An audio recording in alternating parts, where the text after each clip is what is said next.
Бүгінгі күн Төлеген Әбдірахмановтың көңіл көгінде, жүрек төрінде мәңгілік мәуелейді. Ендеше 80 жасқа толған торқалы тойы болса, оны құттықтауға балалары, туыстары, достары және әріптестері келді. Арқа-жарқа болған туған күн иесі мол дастархан басында өткенді еске алып, келешек туралы пікірімен бөлісуде. Төлеген Мұсалы еңбек ардагері, еңбегі сіңген металлург, ал кәсібінен нәсібін жеген ол бұл мамандықты жарты ғасырдай бұрын балаң жігіт шағында таңдаған еді. Я в Карсакпае проработал 18 лет. Жезқазғанда жаңа зауыттың ашылуын күтіп, Қарсақпайда 18 жыл жұмыс істедім.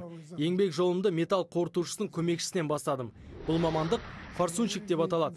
Мұнда 1 жыл істедім де, сосын ауысым шебері, участке басшысы. Сонда 2 жыл әртүрлі қызметте болдым. Сәл кейінірек сол зауыттың директоры лауазымына тағайындалдым. Потом стал сменным мастером, начальник участка. Мерейтой иесінің айтуынша, қай қызметтің тұтқасын ұстаса да, ол ең әуелі адамдармен қарым-қатынасты қолай көрген. Күні бүгінге дейін оны цехтағы әріптестері ерекше тебіреніспен еске алады. Толқынбек Нұрмағанбетов солардың бірі. Төлеген Мұсалын ол сонау Қарсақпай зауытында алғашқы ұстаз ретінде, ал Жезқазғанда білікті басшы деп танылды. Егерде жұмыс істесе, адамгершілігі мол, жұмысқа адаммен қарым-қатынасы жақсы. Қандай күрделі шаруа болса да шешіп береді мына. Қандай қиындық жағдай болса да бұлайша ұрыспай ақылмен шешетін кісі. Мамандықтан мүлт кетпеген мерейтой егесі жар таңдаудан да қателеспеді. Себебі отбасының алтын діңгегі, өмірлік жолдастың қашанда ер азаматтың тындырымды тірлік қылуына қосқан үлесі қомақты. Сол себепті Төлеген Мұсалы өзінің жетістіктер желісіне зайыбы Гүлжахан апайдың сіңірген еңбегі өлшеусіз дейді. Дома заниматься семьей должна.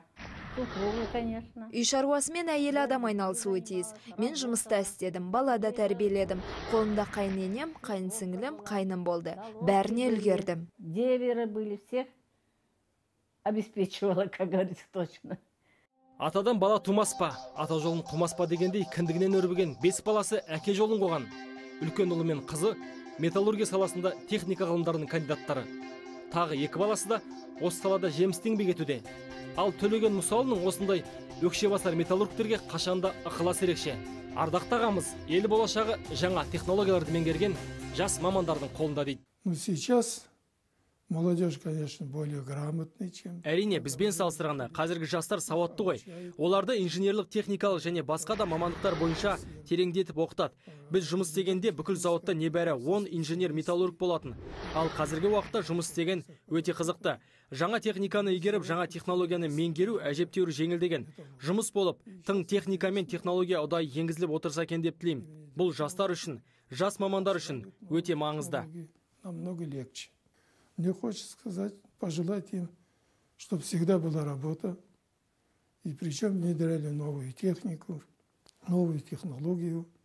Это для молодежи, для молодых специалистов, это самое главное.